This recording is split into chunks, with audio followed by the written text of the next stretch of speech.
विचार का प्रयोग अपने विश्वास का दूसरों पर अर्थात न्याय रखने पर और प्रेम तथा क्षमा करने पर प्रथम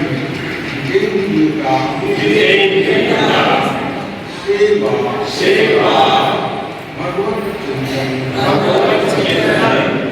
और सत्य की खोज द्वारा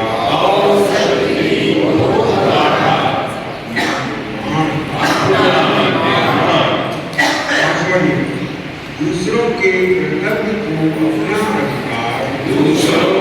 कर्तव्य को अपना अधिकार दूसरों की उदारता को अपना गुण तथा दूसरों की निर्बलता को अपना बल छठा नियम पारिवारिक तथा जातीय संबंध न होते हुए भी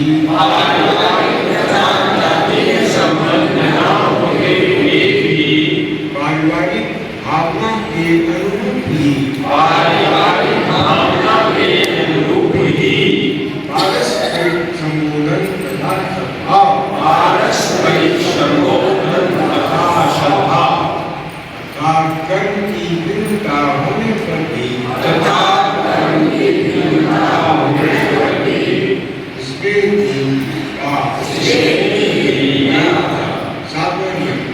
निकटवर्ती जन समाज की यथाशक्ति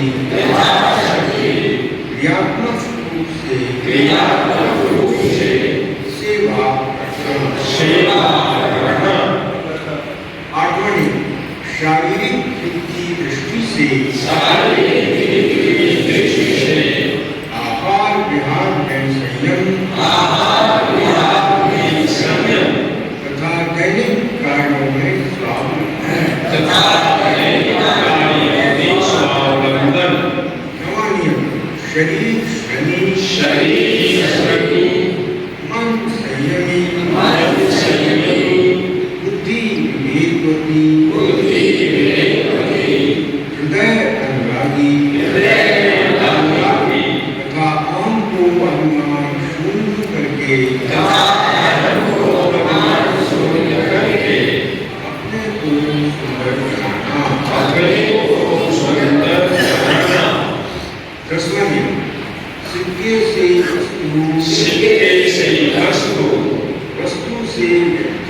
वस्तु से व्यक्ति व्यक्ति से विवेक तथा विवेक से सत्य को अधिक महत्व देना। ग्यारहवां नियम व्यर्थ चिंतन त्याग तथा वर्तमान के सद्प्रयोग द्वारा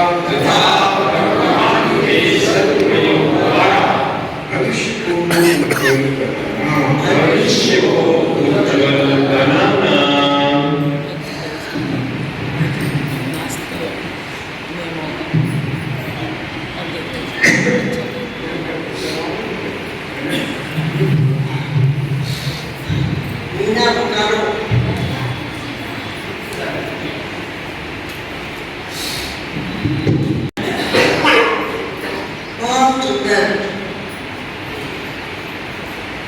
भजन आप श्रवण कर रहे थे। वास्तव में वे ही अज्ञान का पर्दा खोलते हैं और वे ही प्रभु से मिलाते हैं।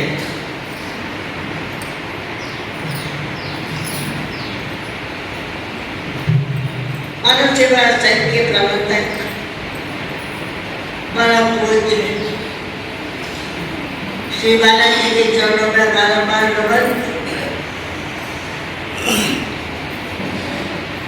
खबर सुनो आत्मीय माताओं बहनों और भाइयों, अभी आपके समक्ष मानव सेवा संघ के संचालन में प्रमुख पाठ अदा करते हुए अर्थात अपनी पूजा पूजी करते हुए श्री गोपाल जी हमारे समक्ष है। उससे मैं प्रार्थना करूंगी कि वे अपने हृदय उद्गार सुनाने की कृपा करें।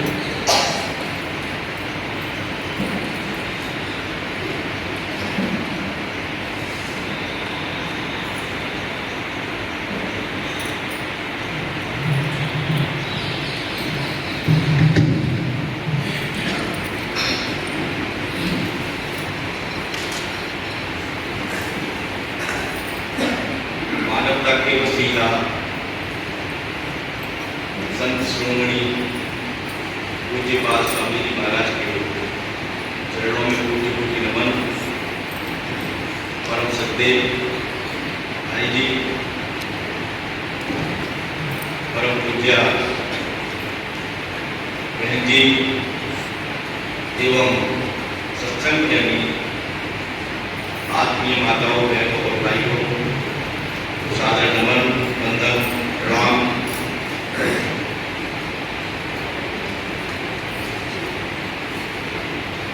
आप चाहे किसी भी मत को मानिए, किसी भी मजहब को मानिए, किसी भी संप्रदाय को मानिए, इससे कोई फर्क नहीं पड़ता है।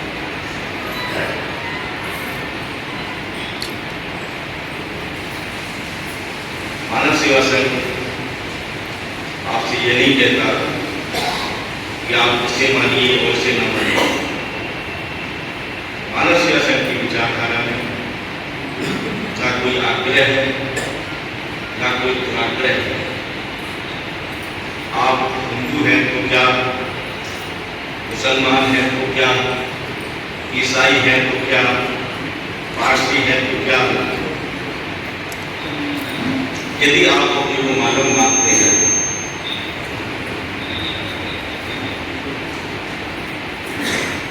तो मानव की जो इंसानियत है, मानव की जो मानवता है, इंसान की जो इंसानियत है, वह एक है कि अलग अलग है। जो एक होगा वही ना हमारा धर्म होगा, या जो अलग अलग होगा वह हमारा धर्म होगा। जो एक है वह हमारा धर्म है। शरीर के साथ होने पर अलग अलग विधियों से अपने रीति रिवाजों के अनुसार कोई अग्नि संस्कार कर देता है, कोई दफन कर देता है, कोई जल समाधि दे देता है। इसमें तो फर्क हो सकता है, लेकिन शरीर हमसे अलग होगा, शरीर हमसे अलग होगा, इसमें कोई फर्क होता है क्या? इसमें कोई ये कह सकता है क्या शरीर हमसे अलग नहीं होगा? क्या वो हिंदू से पूछ लीजिए, किसी मुसलमान से पूछ लीजिए, किसी पारसी से पूछ लीजिए, शरीर सबसे अलग होगा ही, इसे कोई रोक नहीं सकता। क्योंकि शरीर की उत्पत्ति संसार से हुई, इसकी स्थिति संसार में और इसका लय भी संसार में ही होगा। इसे कोई संसार की सीमाओं से बाहर नहीं ले जा सकता, इसको कोई सुरक्षित नहीं रख सकता। जब तक हम जीवन के इस सत्य को स्वीकार नहीं करते, तब तक कोई क्या इस सत्य को प्राप्त कर सकता है?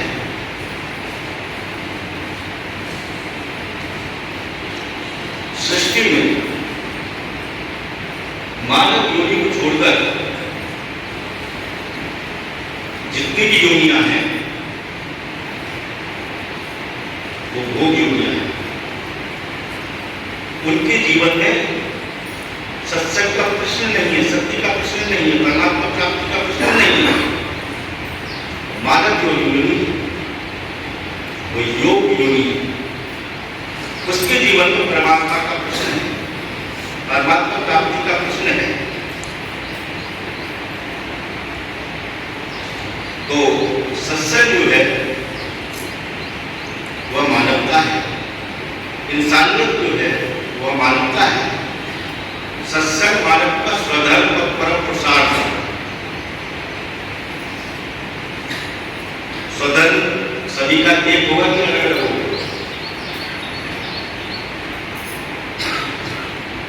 स्वधर्म एक होगा कि अलग अलग होगा? एक। चाहे किसी भी मत को मानने वाला है या किसी भी जाति संप्रदाय का है, जीवन का सत्य यह है तो स्वधर्म ये सत्संग और सही धर्म वो अलग अलग। तो जीवन के सत्य को हमें स्वीकार करके जब हम सत्संग करते हैं तो सत्संग से साधना उदित होती है, और जब साधना उदित होती है वो हमें शादी प्राप्ति होती है।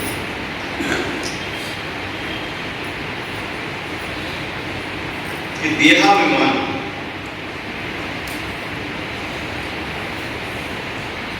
की उत्पत्ति कैसे होती है? देह को अपना मानने से, देह से तादात्म्य जोड़ने से। देह मैं हूं और देह मेरी है,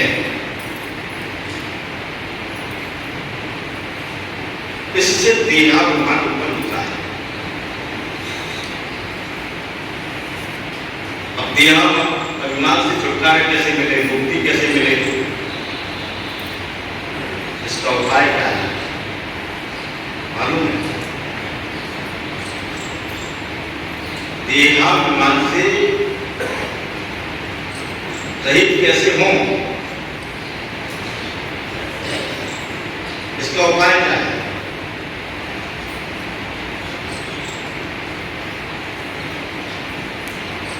इसका एक ही उपाय महाराज जी ने बताया, अकिंचन और अचाप। जब तक आप अकिंचन और अचार नहीं होंगे तब तक देहाभिमान से मुक्ति मिलेगी नहीं, छुटकारा मिलेगा। और ये देहाभिमान इसीलिए भाषित होता है कि उससे हमारा तादाद शरीर से तादाद जुड़ गया, देह से तादाद जुड़ गया।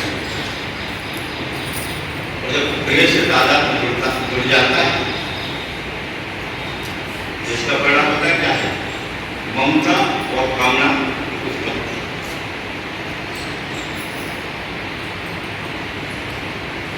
तो संपूर्ण सृष्टि दिखाई है, संसार से सब कुछ हमको मिला, वस्तु मिली, योग्यता मिली, सामर्थ्य मिली, और उसे हमने अपना मान लिया। एक सृष्टि में अपनी एक सृष्टि और बना ली। ये क्या है?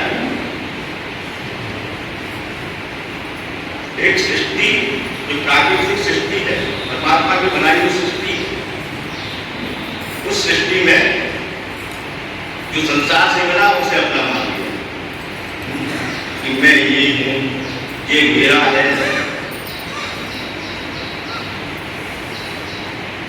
एक सृष्टि बना, और जब तक इस संसार में मैं और मेरा रहेगा तब तक देह से और देहाभिमान छूटेगा। तो जो चीज संसार से मिली वो संसार की सेवा के लिए हमको मिली, संसार की सेवा में तो उसे लगाया नहीं और उसको अपनी भोग सामने हम चाहेंगे संसार के बंधन से मुक्त हो जाए, छुटकारा मिल जाए। छुटकारा को दिला नहीं सकता, चाहे आप कितना भी तक कर लो, अनुष्ठान कर लो,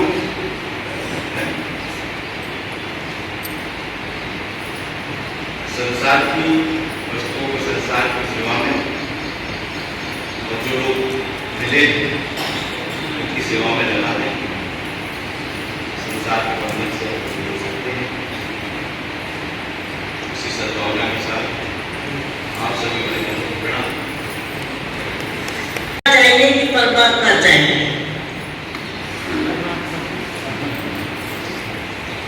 मेरे पिता पर निवेदन है आप सभी से थोड़ा अपने बारे में सोच के निवेदन करें।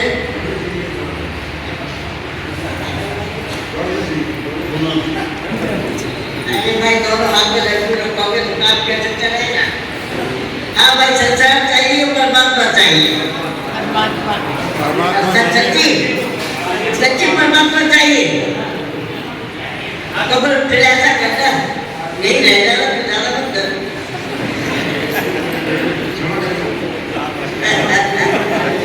आप रख लेना।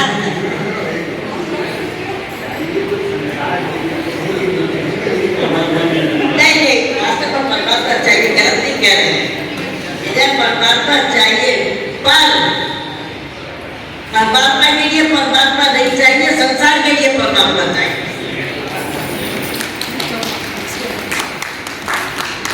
इसीलिए खड़े तो हो, तुम लोग कान खोल के अब इतनी दूर से आपके सामने आए, आपके पास आए, और किस लिए आए हैं? महाराज क्या बता है, नौकरी छूट गई, नौकरी लगता है।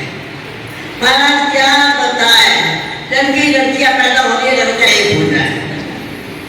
महाराज क्या बताए, इतनी लंबी चौड़ी फहरिस्त है हमारे सामने। महाराज ये हो जाए, महाराज ये हो जाए, महाराज ये हो जाए। वो महाराज खड़े खड़े सोचते हैं क्या हो जाए, क्या बताऊं। कर्म फल भोग के लिए यहाँ हम और आप आए हैं। जो इस संसार में शरीर धारण करके आए हैं, उसका अर्थ ही एक ही है, कर्म फल भोग।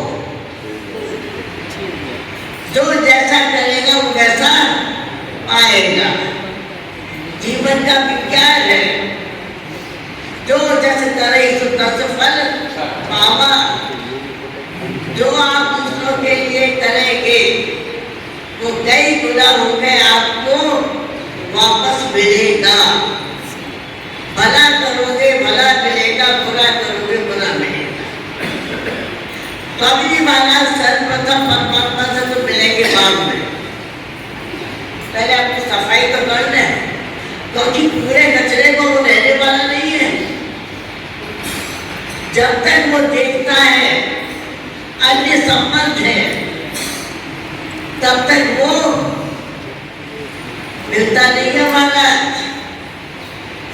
वो पट्टा अकेला रहता है, ये महाराज की शब्दावली कह रही है, वो भाषा है। वो पट्टा अकेला ही रहता है, अपने साथ किसी और को वो पसंद नहीं करता।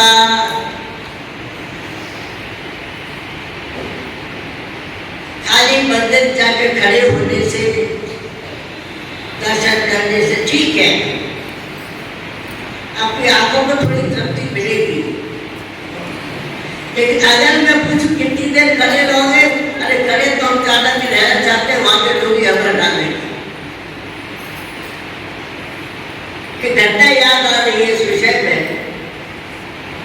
एक माता जी थी, वो नित्य प्रति उनका नियम था श्री बांके बिहारी लाल जी के दर्शन करने।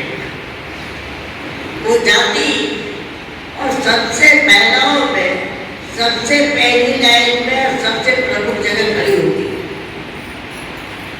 और अगर कोई और उनकी जगह खड़ा हो जाता तो बहुत जगह थी, और जब तक हटा नहीं ले तब तक उन्हें चैन नहीं मिलता था। बहुत दिनों तक ऐसे चलता रहा, किसी को कोई ऐतराज भी नहीं, भैया खाली होती है तो चलो खड़ी है। कुछ समय बाद जाना हुआ, पूछा जो माता जी यहाँ खड़ी होती थी वो अब नहीं आ रही है, क्या बात है?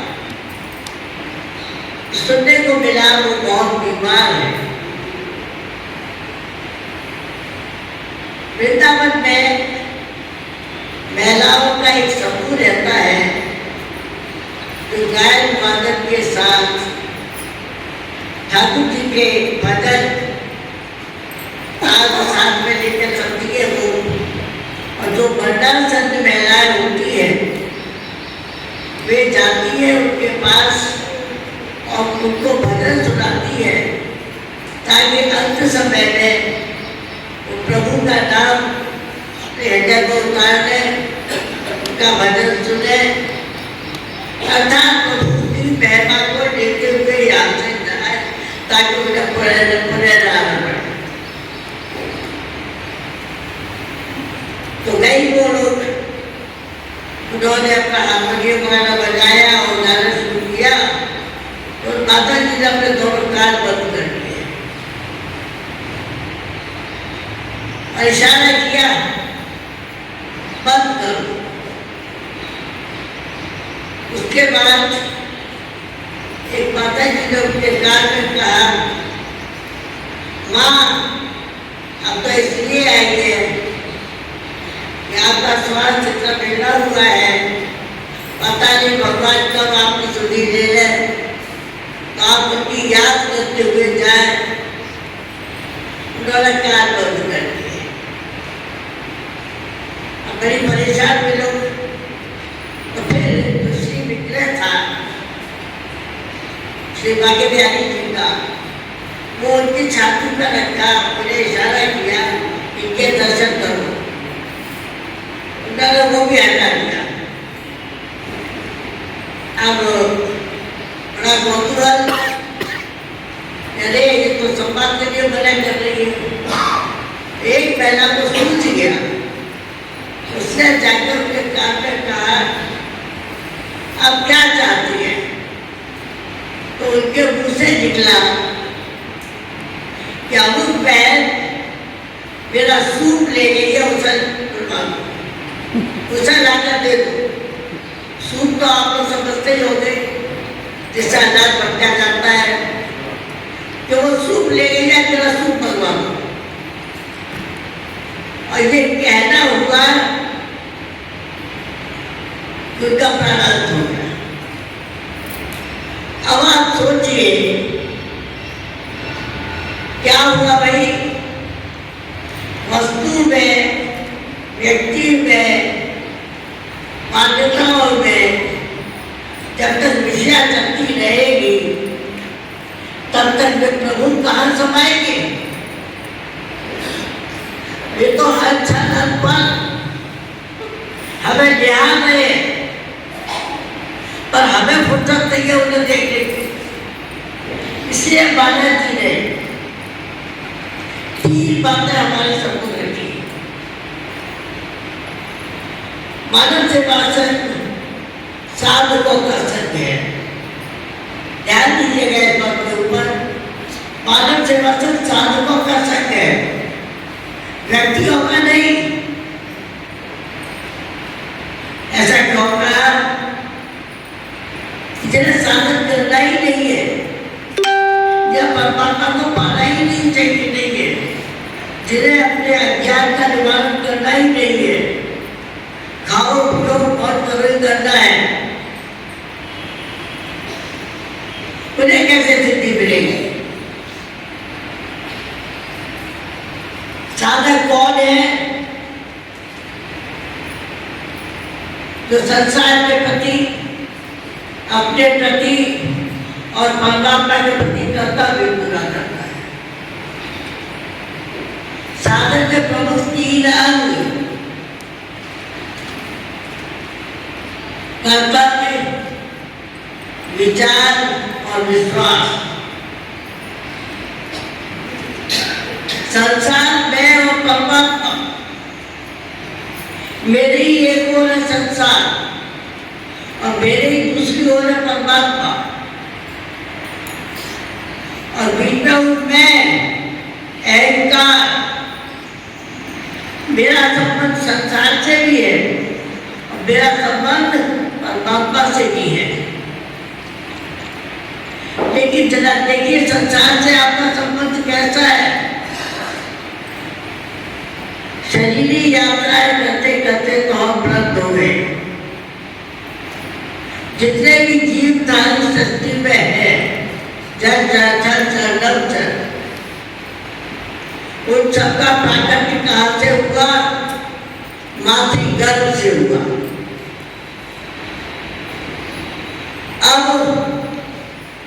अवस्थाएं बदलती गई।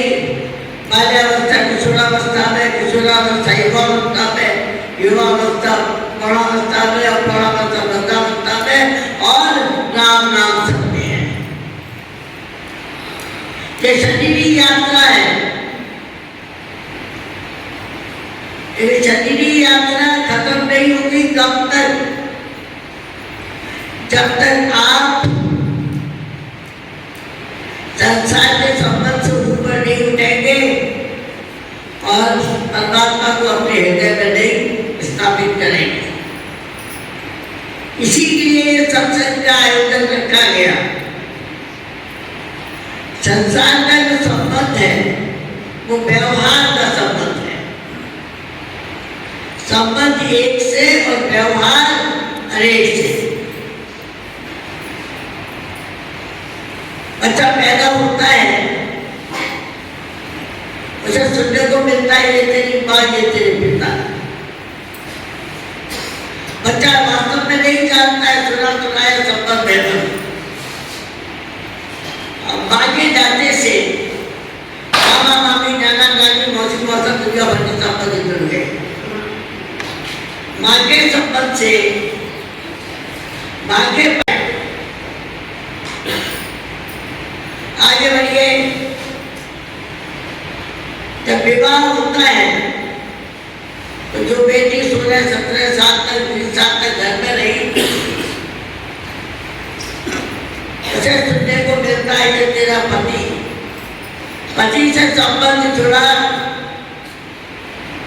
तो जेठ जेठानी देवर दौरानी आदि सास ससुराल सबसे संबंध जुड़ गया और सबसे व्यवहार निभ रहा है। लेकिन ये व्यवहार यदि शक्ति को जोड़ते हुए हो, अर्थात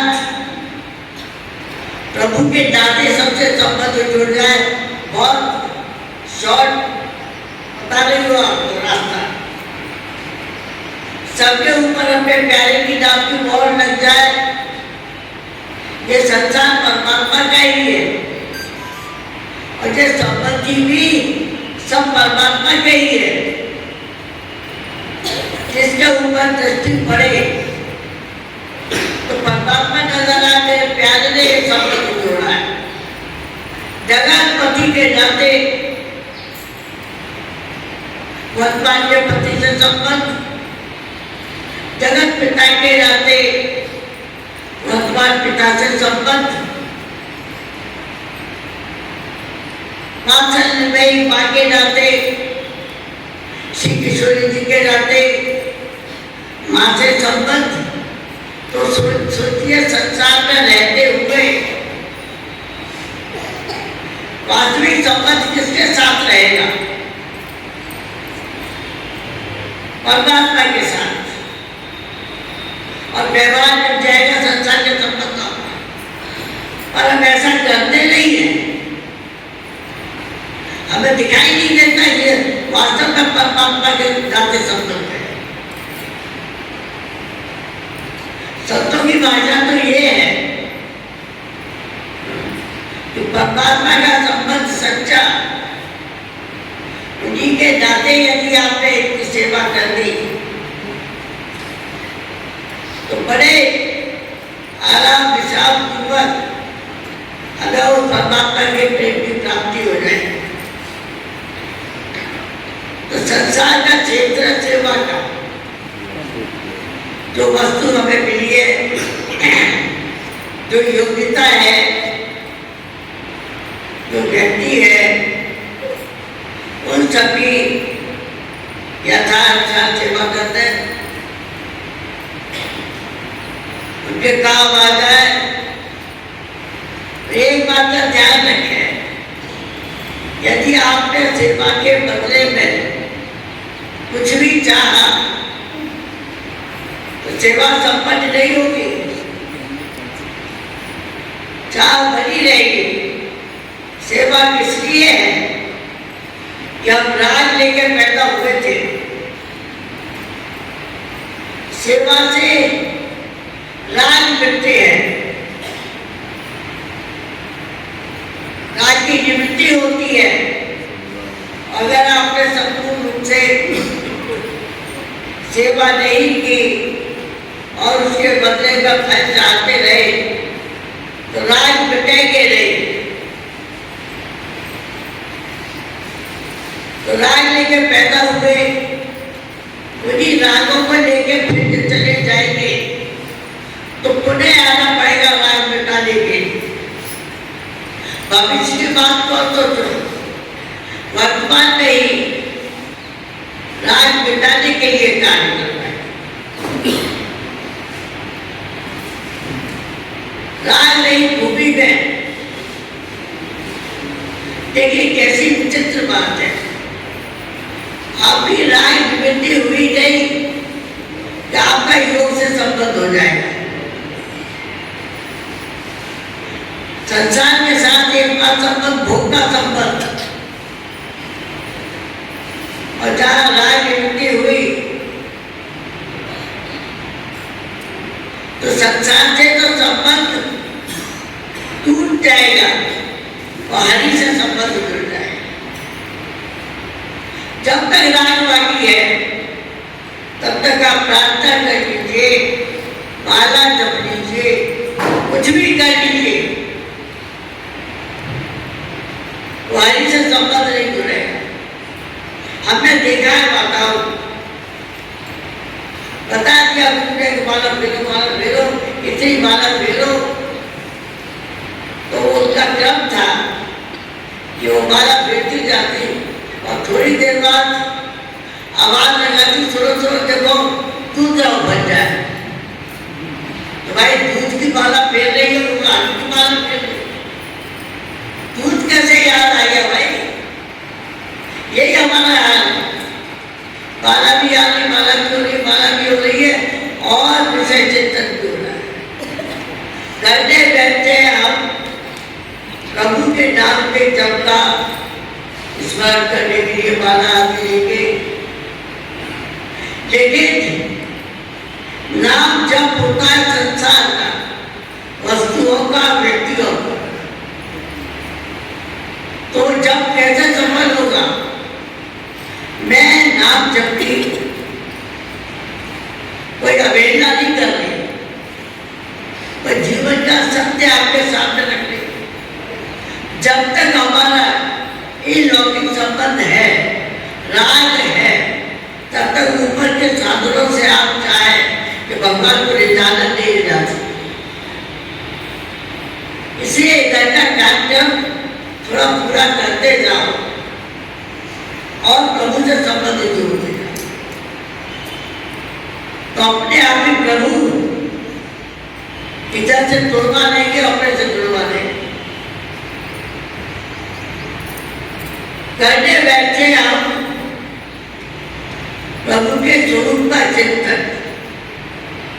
हमने देखी है चित्रों में भगवान कृष्ण कितने प्यारे मकान का धारण किए हुए हैं, घुघराले केस है, मुख पर बहुत तेज है, लावण है, पतले पतले होठ है, प्यारी सुंदर सी नाचिका है, आदि आदि संपूर्ण शरीर का चित्र हमारे सामने होता है। तो करने बैठते हैं प्रभु के स्वरूप का चिंतन और होता है संसार के स्वरूप का चिंतन। मुश्किल से 2 मिनट बीतते होंगे भगवान के स्वरूप के चिंतन में, शेष समय सब संसार के स्वरूप का चिंतन। भैया कौन सा साधन कर रहे हो? इसलिए बालक जी ने तीनों पदों का विभाजन कर दिया। कर्तव्य पथ, विचार पथ और विश्वास पथ। संसार के प्रति अपना कर्तव्य पूरा कर दो, जिसका जो देना है दे दो, जिसे लेना है वो लेकर क्षमा मांग लो, नहीं देना लेना बाकी न रह जाए। ये संसार में जो बच्चों की उत्पत्ति होती है अभी हमें इस जन्म का मालूम नहीं, लेकिन वास्तव में कोई लेने के लिए पैदा होता है, कोई देने के लिए पैदा होता है। आपने देखा है बच्चा पैदा हुआ और थोड़े ही दिन बाद इतना बीमार पड़ गया, पानी की तरह पैसा बह रहा है। क्या बात है भाई, इसका इतना इलाज कराया जा रहा है, ये ठीक नहीं हो रहा है। संत आए घर में तो उन्होंने कह दिया, भाई इससे तुमने लिया था, अब देके पूरा करो।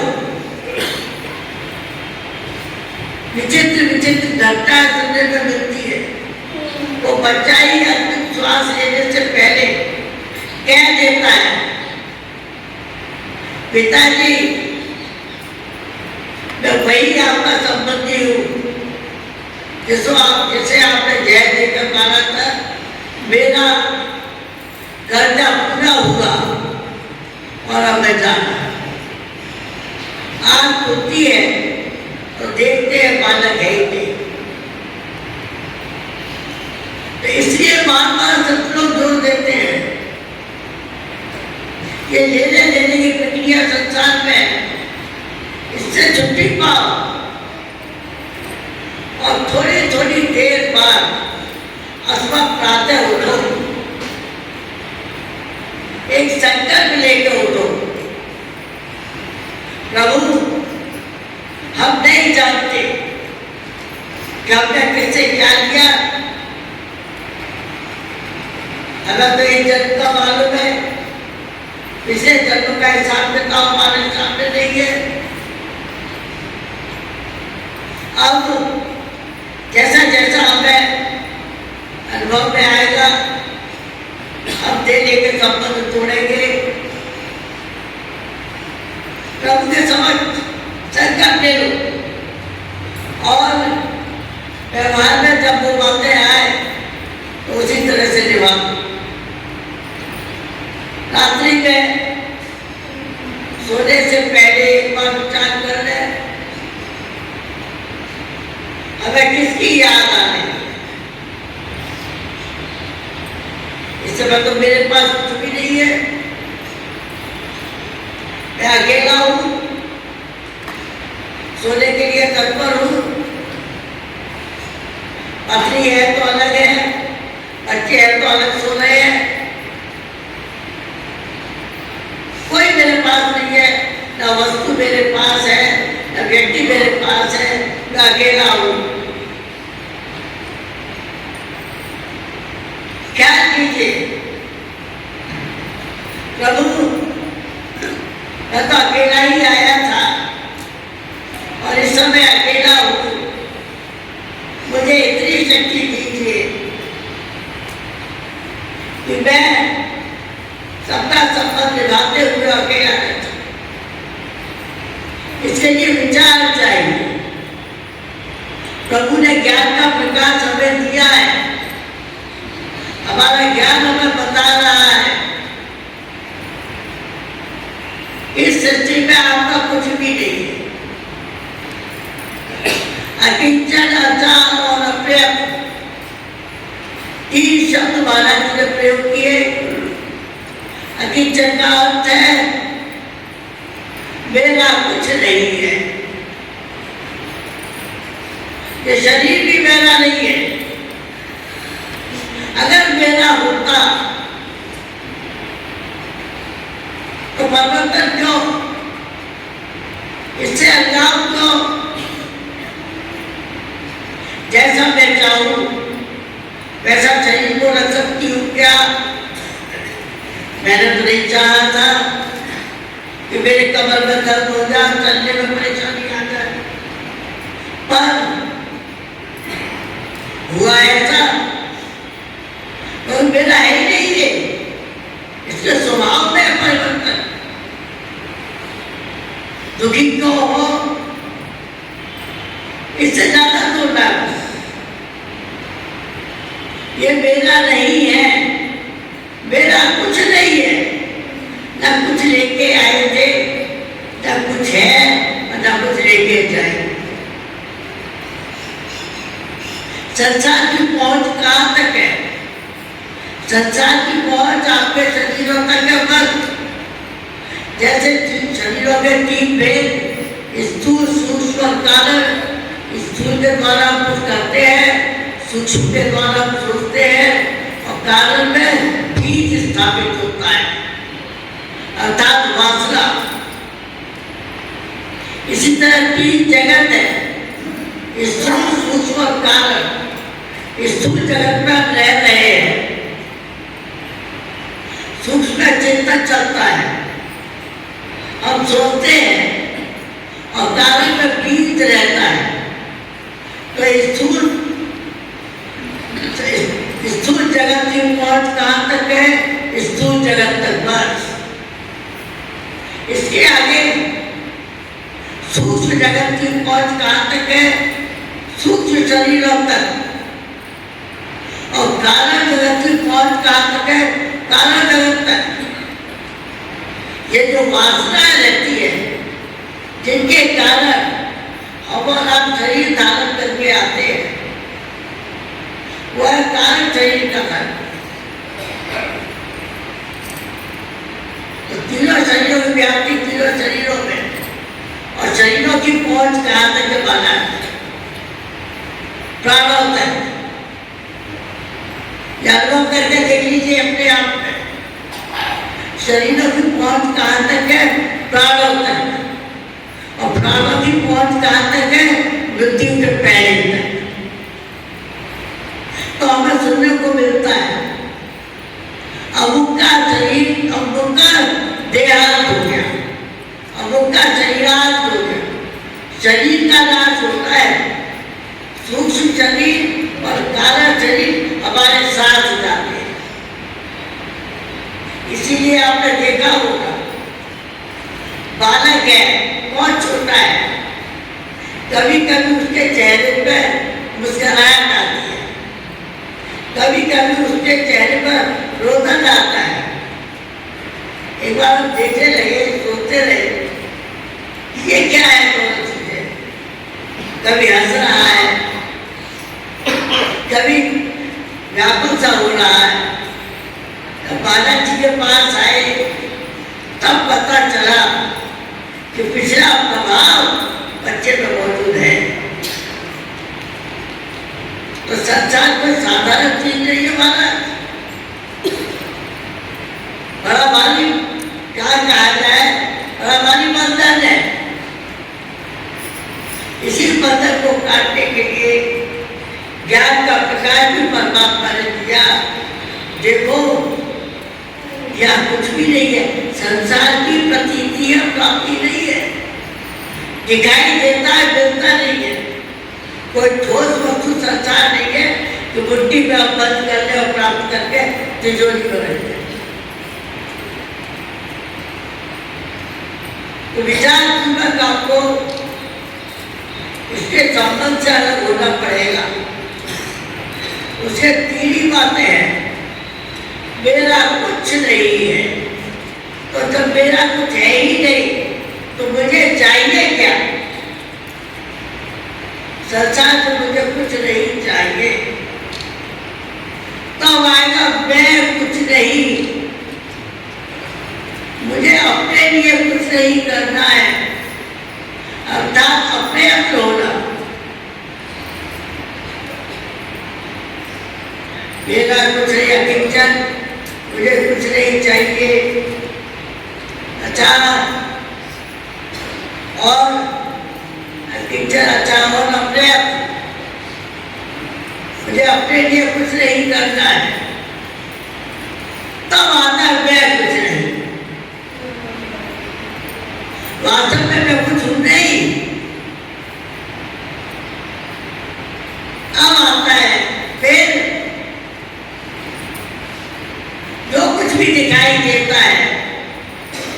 वो सब परमात्मा का है।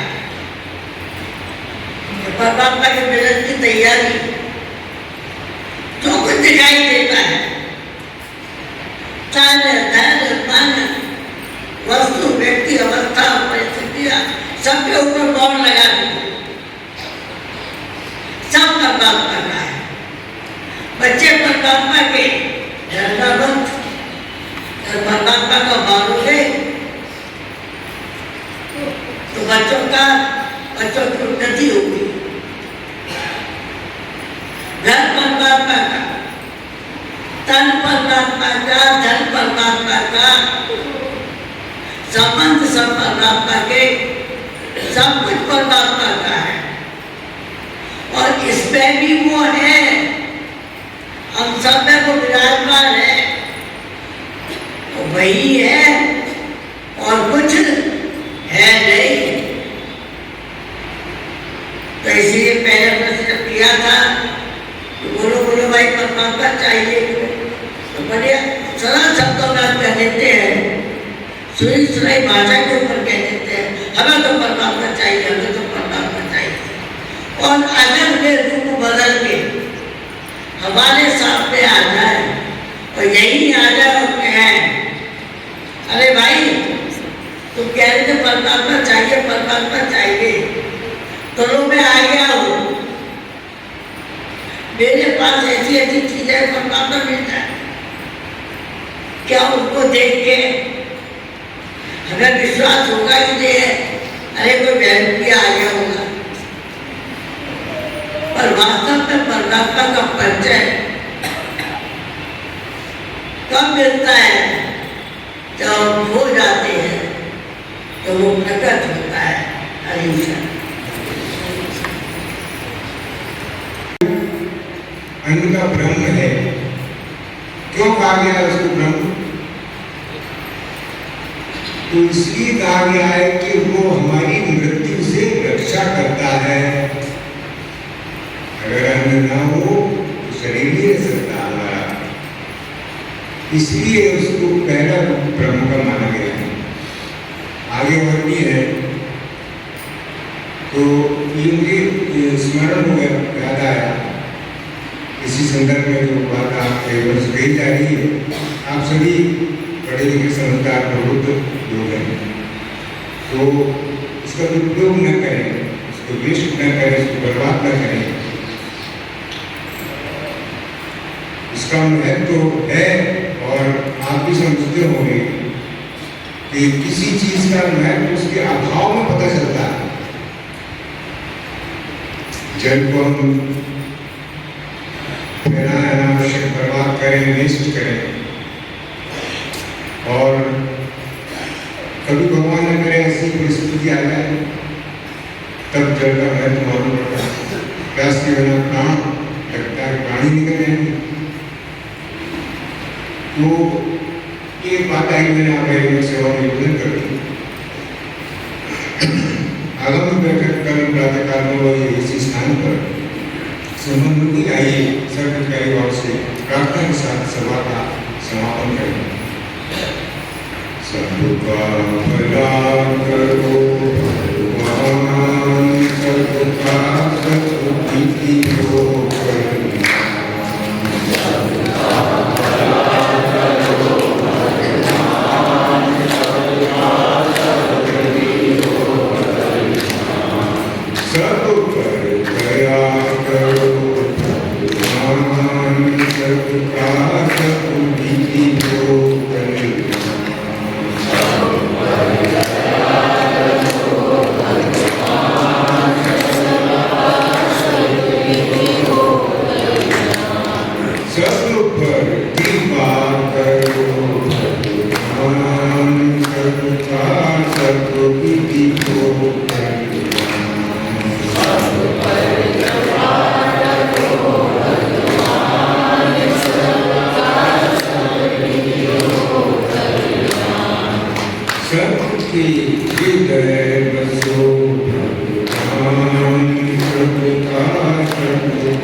सागर अपनी अपार करुणा